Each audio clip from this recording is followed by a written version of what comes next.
All right, cut the music. Welcome back to Talk Tickers. This is the deep dive. It is indeed. Now, if you are new here, here's the deal. We do not do corporate fluff. We don't read the press releases verbatim. And we definitely don't care about the mission statement. Not unless that mission is generating alpha. You're listening because you want to know why the cape is moving, where the money is going, and whether the market is broken or just drunk. I think it might be a little of both today. I think so too. Today, we are locking in on Medtronic, ticker symbol MDT. That's right. We are dissecting the Q3 fiscal year 2026 print. The call was yesterday, February 17th. And I have to say, this was an absolute masterclass. A masterclass in what? In the disconnects. The disconnect between, incredible operational momentum on one side and what the street calls guide optics on the other. Guide optics. That's a very polite way of saying the market threw a complete tantrum. Basically, yeah, a hissy fit. So let's set the scene here, because this is a classic frustration trade. You're at your terminal, you see the numbers flash. You see the company beat on the top line, check. You see they beat on the bottom line, check. You see product launches that are, arguably the most successful in the company's entire history. And yet the stock is down. It's trading somewhere between 2.5% and 3.1% in the red, right around $96.41. It's just bleeding. it is the absolute definition of a high-quality beat, low-quality flow-through. I love that phrase, but I want to unpack it. Because to the average retail investor, look, a beat is a beat. It's simple. If you sell more widgets than you said you would, the stock should go up. Why are we seeing this divergence? Because the flow-through is the key. It's the journey that a single dollar takes from the top line, the revenue, all the way down to the bottom line, the earnings per share. And that journey got clogged. Clogged with what? Think of it like a pipe. The revenue pipe at the top is gushing water. I mean, it's a fire hose. But by the time that water gets to the bottom, it's just a trickle. Because it got siphoned off along the way. Exactly. Siphoned off by taxes, by tariffs, by currency exchange rates, all these things that have nothing to do with how many devices they sold. So the investors, being the paranoid, forward-looking creatures that they are, they looked at this and they said, I don't care that you sold more heart valves today. I care that the government and the global economy are going to take a bigger cut of the profit tomorrow. That's it. You nailed it. Yeah. They punished the uncertainty and the future headwinds rather than rewarding the current spectacular growth. So today, our job is to figure out if they're right. We're going to strip this engine down. We have to look at the headline numbers, of course. Of course. But the real story, I think, is in this cardiovascular juggernaut and this thing called pulse field ablation. It's a revolution. It really is. And we have to talk about the bottleneck. Yeah. The bottleneck that I promise you, no one, and I mean no one saw coming, the mapper shortage. It sounds like a bad joke. It does. Yeah. But it's the single biggest constraint on their growth right now. It's the most absurdly human problem for a high-tech company to have. We will get to that. And of course, you're going to want to stick around for the end. Yes. We've got our Not Financial Advice segment where we are going to pitch a trade idea that is, let's just say it's based on the staffing crisis in American hospitals. But first things first, let's hit the results snapshot. Give me the headline financials. Okay, let's start at the top line. Revenue. It came in at $9.02 billion. Okay, contextualize that for me. Is that a squeak by beat or a real solid beat? Oh, it's a solid beat, no question. The consensus on the street was sitting right around $8.9 billion, so they cleared it with room to spare. Okay. But the number that really matters here is the growth rate. Yeah. The reported growth was up 8.7%. Organic growth, which strips out currency and M&A, was up 6%. Now, 6% might not sound like, a crazy tech stock number. Right. But for a massive, diversified med tech giant like Medtronic, That's a really significant number. It's huge. And management went out of their way to pound the table on this. They explicitly stated this was their highest organic growth rate in 10 quarters. 10 quarters. 10. And that's excluding the really weird, skewed comparison periods during COVID. So that's 2.5 years of accelerating performance. That implies this isn't just a lucky quarter. It implies the ship is actually turning. The strategy is working. It does. It absolutely suggests that the product cycle, which they've been promising for years, is finally here and it's kicking into high gear. Okay, so that's the top line. What about the bottom line? So non-GAAP diluted EPS, earnings per share. It came in at $1.36. And the street was looking for? $1.34. So a 2-cent beat. A 2-cent beat. Again, they cleared the bar. And if you dig into the margins, they actually came in ahead of expectations there too. The non-GAAP operating margin was 24.1%. Okay, stop. Just stop right there. I'm going to play the role of the frustrated shareholder here. Go for it. Revenue beat. APS beat. Margins came in ahead of expectations. Best organic growth in 2.5 years. So why on God's green earth did the stock drop 3%? If I'm holding this bag, I am absolutely furious right now. And you should be frustrated. But here is the logic, or the market's logic anyway. It all comes down to the single friction point, the guidance. The forward-looking stuff. Exactly. Yes. Specifically, the fiscal year 26 guidance. They reiterated their organic revenue growth target at about 5.5%. That's fine. Nobody panicked about that. Okay. But here is the kicker. They maintained, they did not raise the EPS guidance range. They kept it at $5.62 to $5.66. Yeah, they didn't raise it. They did not raise it. So, let me get this straight. They beat the quarter we just finished by 2 cents. Yep. But they didn't raise the full year forecast by those same 2 cents. Correct. And in the weird twisted math of Wall Street, if you beat today by 2 cents but you don't raise the full year, you are implicitly saying, we expect to give those 2 cents back sometime in Q4. It implies a deceleration.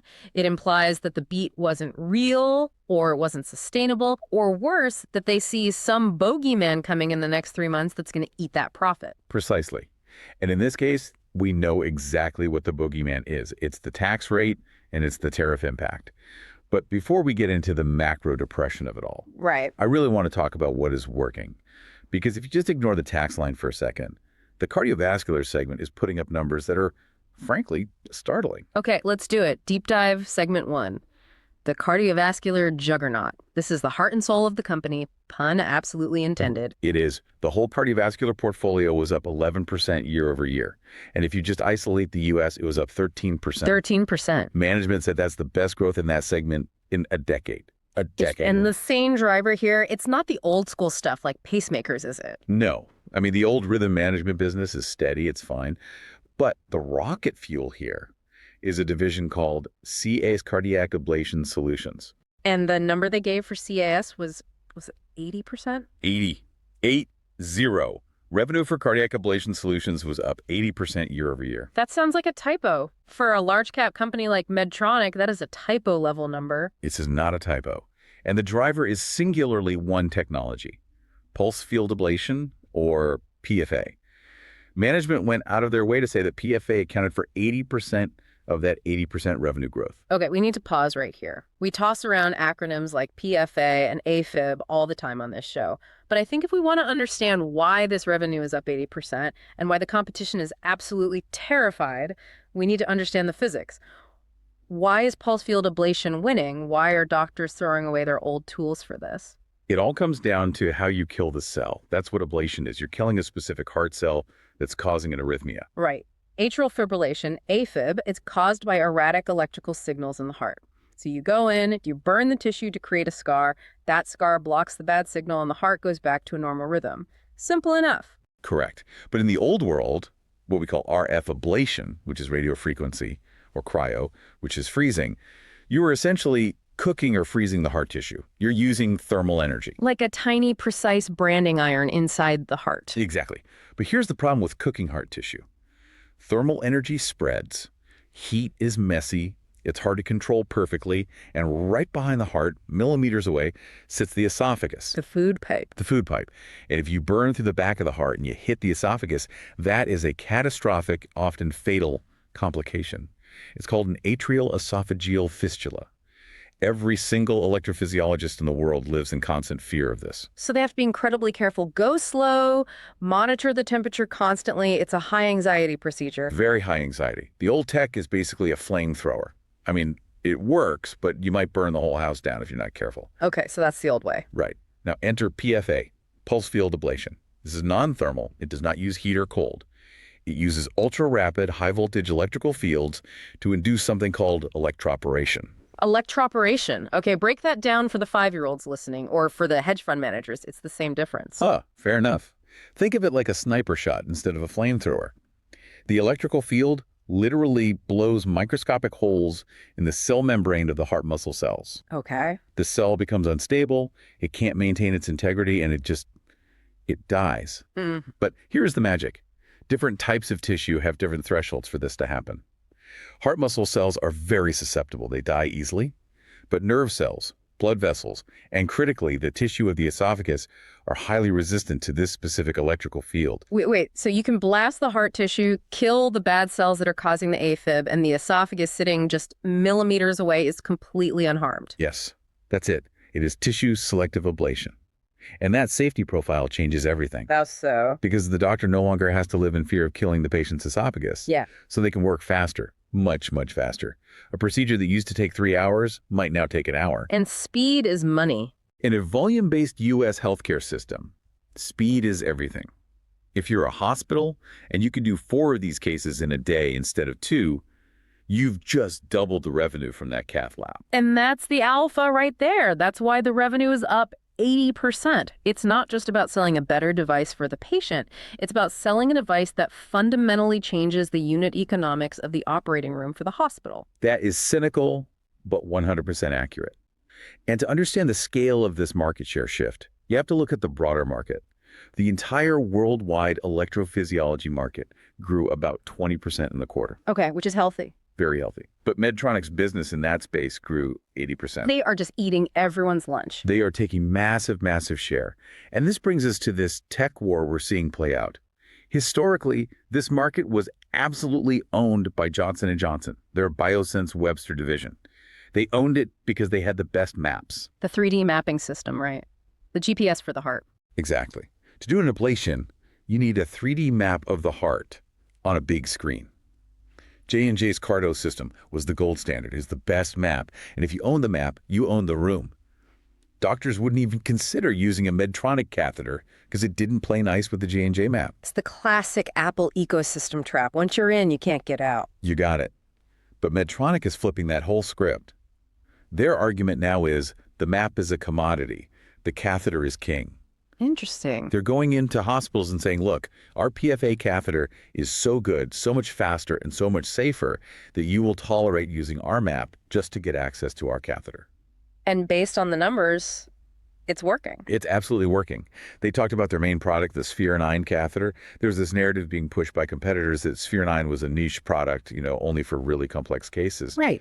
Management went out of their way on the call to just nuke that narrative from orbit. They said it's proven to be incredibly versatile. Persistent AFib, paroxysmal AFib, redo cases. It's becoming a workhorse. And they have the next weapon in the arsenal coming, right? Sphere 360. That's the next big thing, the single-shot catheter. They just got the CE mark approval in Europe, and the U.S. pivotal trial is starting as we speak. So if Sphere 9 is the precision tool where you're drawing the ablation lines point by point, Like a paintbrush. then Sphere 360 is what? A spray can? It's the one-and-done tool. You place the catheter in the pulmonary vein, you hit the pedal once, the whole area is ablated, and you're done. That sounds like even more speed. Which means even more volume.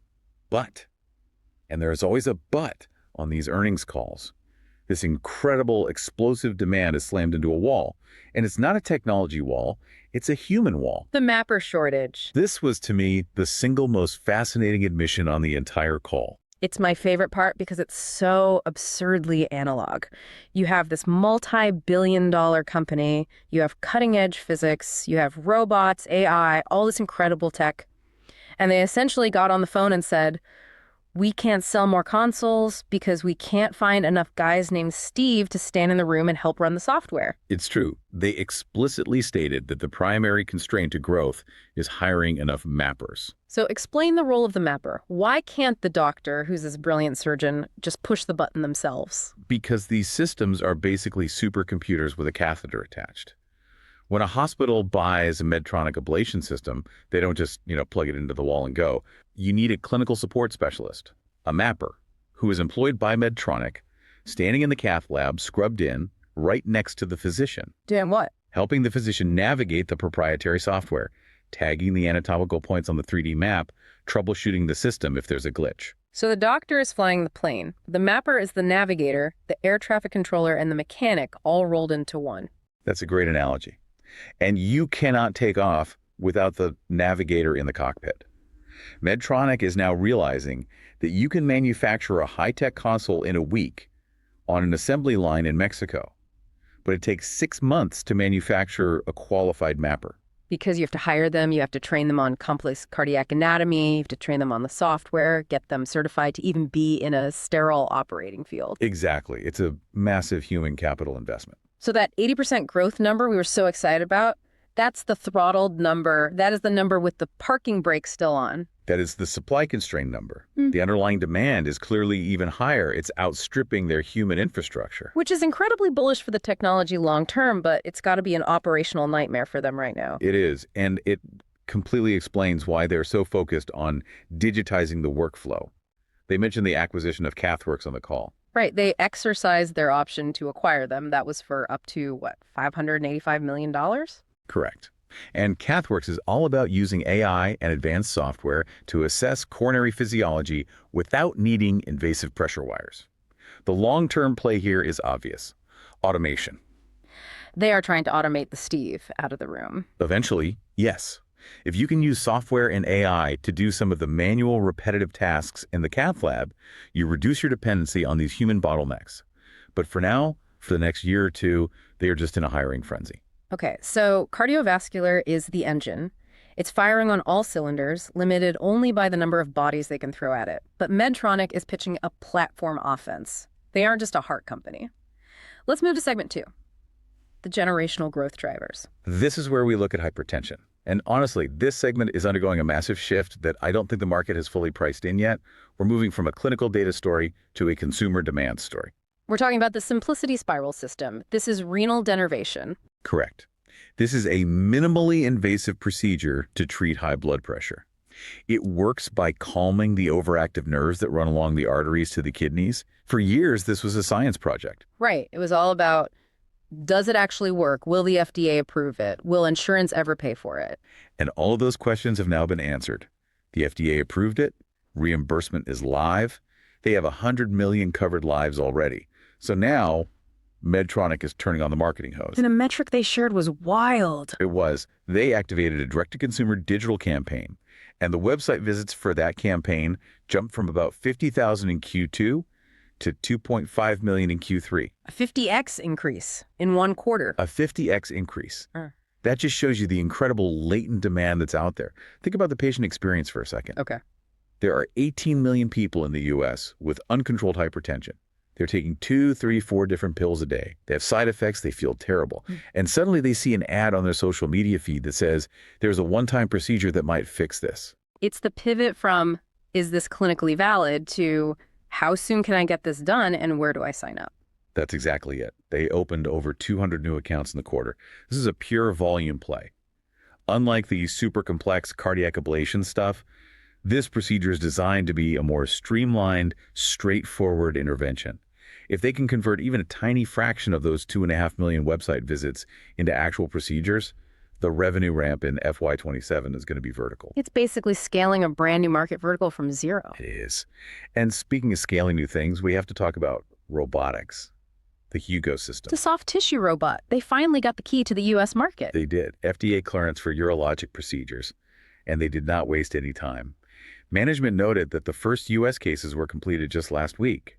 And they were very specific about where. At the Cleveland Clinic. Exactly. Yeah. That is a strategic name drop. You don't launch your brand new robot at a community hospital in the middle of nowhere. You launch at the Cleveland Clinic to send a message to the entire world that says, the best surgeons in the world are using this.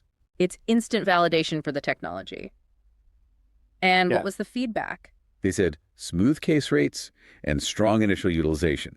But honestly, the more interesting robotic story for Medtronic right now might actually be in their spine business. The Stealth XS system. Right. This is their new platform. It just secured FDA clearance. And the pitch here isn't just, here's a robot. The pitch is workflow integration. Why does that matter to a spine surgeon? Because spine surgeons are creatures of habit, and over 70% of U.S. spine procedures already use navigation, and most of them use Medtronic's own Stealth Station system. Okay. The current competitive robots on the market often feel clumsy to them. They don't fit naturally into that existing navigation-based workflow. So Medtronic's pitch is, we invented the navigation you already use every day. Now we have built a robot that lives inside it. It's the Trojan horse strategy. You already have our Stealth Station in your OR. You just need to plug in this new robot arm. It dramatically lowers the barrier to entry, both in terms of training and capital cost. In a hospital environment where capital budgets are always tight, upgrading your existing system is a much easier sell than buying a whole new competing platform. Makes sense. And then just quickly, what about pelvic health? The Alt-Viva system. Tibial neuromodulation for incontinence. It sounds niche, but again, it's a massive market. Something like 16 million people suffer from this. The tech is pretty slick, it's implantable, it's MRI ready, and it has a 15-year battery. And what's its status? They're in the early stages of launch. They said they're training over 500 physicians on it right now. So it's another one of these platforms where they just need to turn the crank on adoption over the next few quarters. Okay, so you have these 4 major growth engines all revving up at the same time. PFA, hypertension, robotics, pelvic health. But we have to be fair. Not everything at Medtronic is a rocket ship.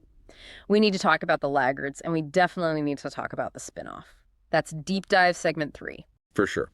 The clear soft spot in the portfolio right now is structural heart, specifically TAVR transcatheter aortic valve replacement. The growth there was what? Low single digits? Yeah, low single digits. Yeah. Which is disappointing, frankly, given that the overall TVR market is growing faster than that. They're facing some tough competitive pressure, and they're also annualizing the launch of their last big product, the Evolut FX Plus system. Essentially, the new product smell has worn off. And how are they responding? They're pulling out their checkbook, right? They are. They highlighted the investment in a company called Antares. This is just a minority stake for now, but it signals a major strategic shift. Antares makes balloon expandable valves. And why is that important?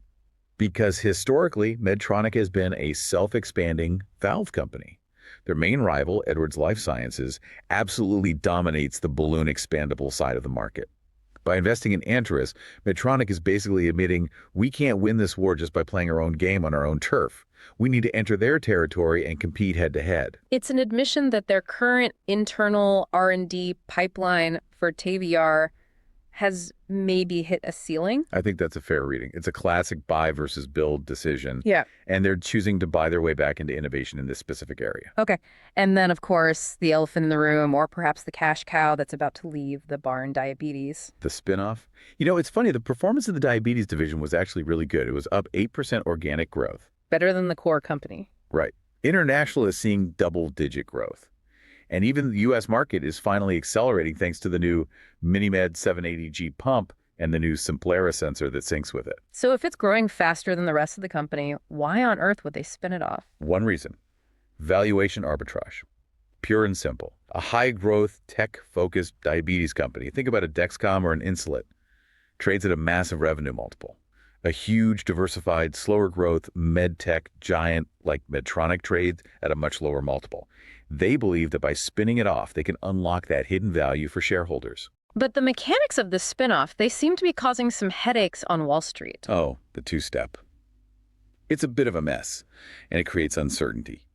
Step 1 is an IPO, where they'll sell a minority stake of the new diabetes company to the public. Step 2, later on, is a split-off, where they'll distribute the rest of the shares to existing Medtronic holders. And management was very transparent on the call that this structure is going to hurt earnings in the short term. It causes dilution. They gave an estimate of about a 1 to 2 cent per month drag on earnings per share during that interim period between the IPO and the final split. Why, though? Why does it cause dilution? Because once you IPO the business, Yeah. even a piece of it, you no longer get to count 100% of its profits on your income statement. You now own a minority interest. But you haven't yet used the cash proceeds from that IPO to buy back your own Medtronic shares to lower your share count. So you have the same number of shares outstanding, but less total profit coming in. That lowers EPS. You got it. And that friction, as they call it, is another one of the headwinds that's weighing on the FY27 outlook. Which brings us perfectly to Deep Dive Segment 4, Financials, Optics, and Why the Stock Dropped. We've established the beat, we've established the growth engines, but the market hated the guidance. So let's unpack those headwinds one by one. This is the earnings call crush. The revenue beat was beautiful and clean, but the flow through to EPS was just messy. What's the biggest culprit? I'd say the biggest one, the one that surprised people the most, was taxes. The tax man cometh. Always. The tax rate spiked to 17.3% in the quarter.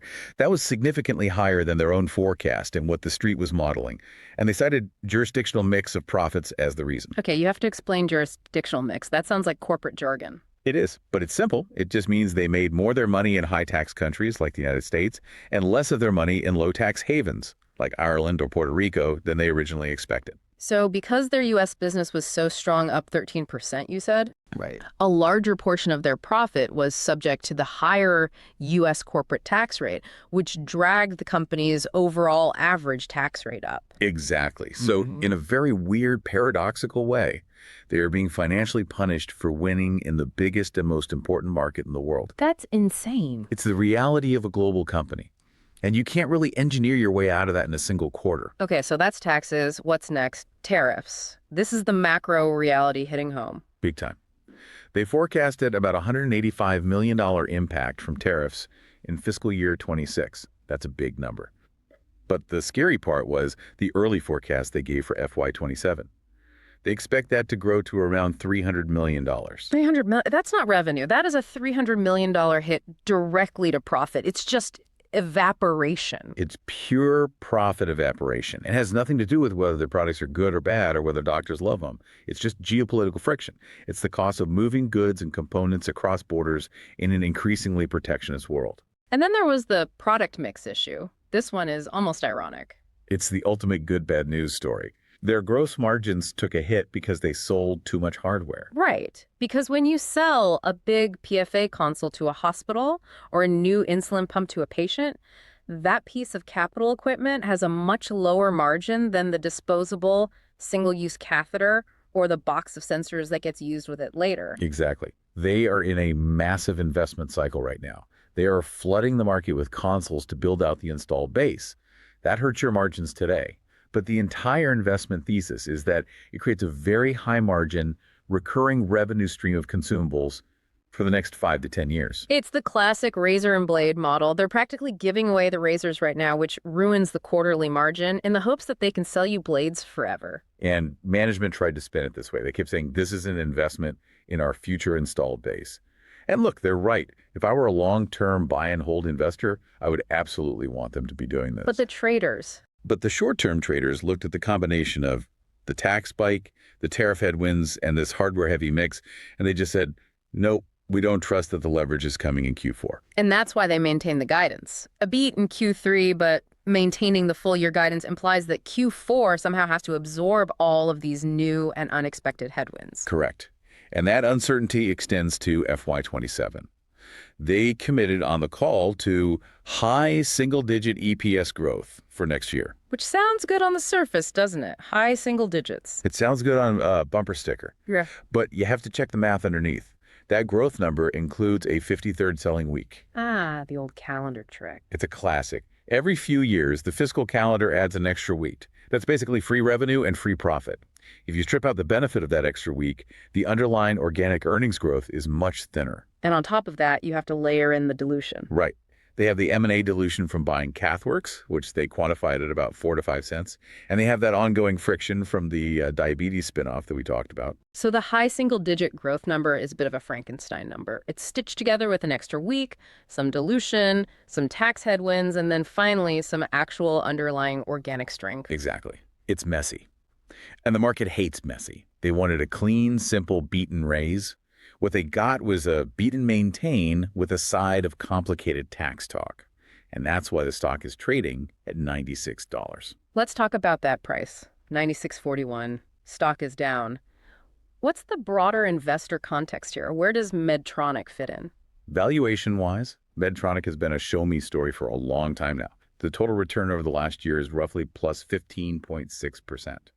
Which, is decent in a vacuum. But not in this market. Not in this market. It's trailing the S&P 500, and it's broadly trailing the real high flyers in medtech, like a Boston Scientific. So it feels like the execution credibility is finally high on the product side. PFA is a clear winner, there's no doubt about that. But the credibility on the margin expansion side, on the financial engineering side, is still in the penalty box. I think that's a very fair assessment. Investors are terrified that the leverage, the real profit expansion from all these new products, won't actually appear in a clean way until FY27 or even FY28. So they're trading the macro fears, the tariffs, and the taxes, and they're completely ignoring the incredible top-line acceleration. Competitively, who are they most worried about? Well, the transcript mentioned Danaher and Massimo in the patient monitoring space. But let's be honest, the main event, the title fight, is still the PFA war. It's Medtronic versus Boston Scientific versus J&J. And Medtronic's claim is that they are winning the mapping war by making the catheter king. That is the entire bet. If they're right, and doctors continue to prioritize the safety and speed of their catheter above all else, then they continue to take share and they outperform. If they're wrong, and doctors decide that they absolutely need to stick with the J&J MAP ecosystem, then Medtronic's growth hits a ceiling. But right now, with 80% growth, the scoreboard is clearly favoring Medtronic. Okay.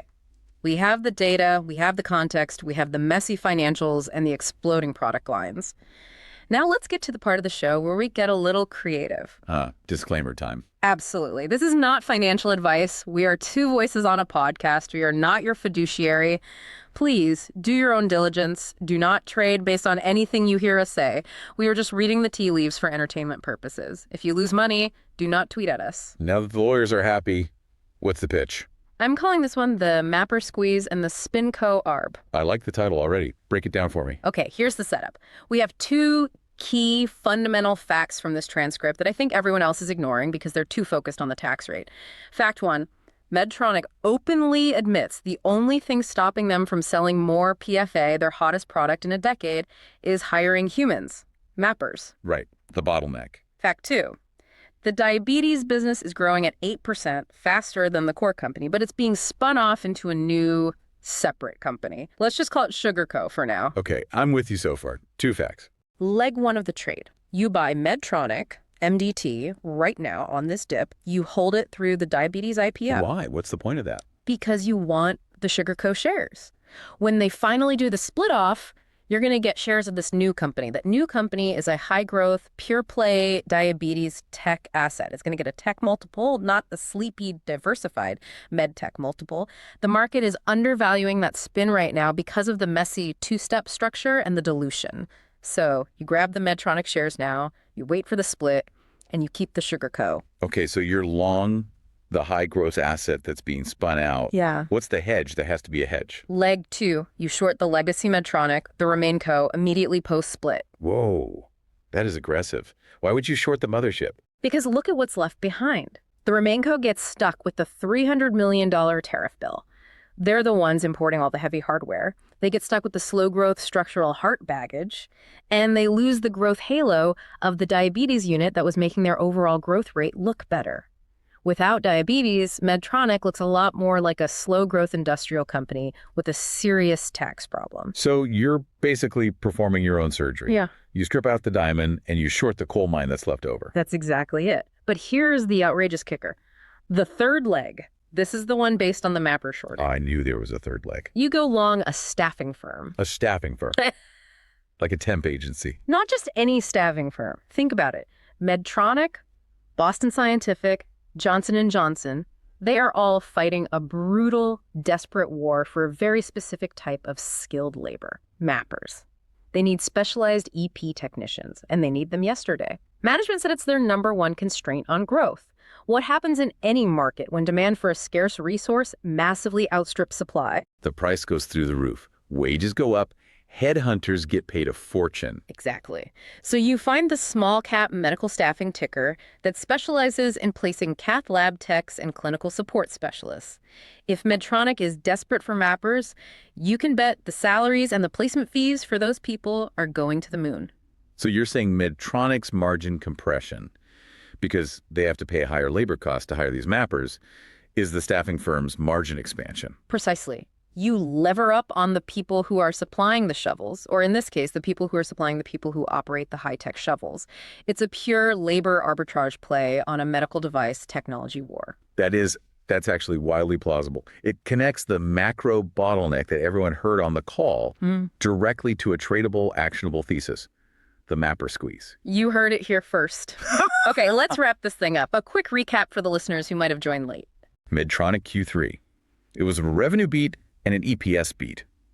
The PFA business is absolutely booming with 80% growth, but the stock is down because of optics, specifically worries about future taxes, tariffs, and a maintained guidance that implies a messy, headwind-filled Q4.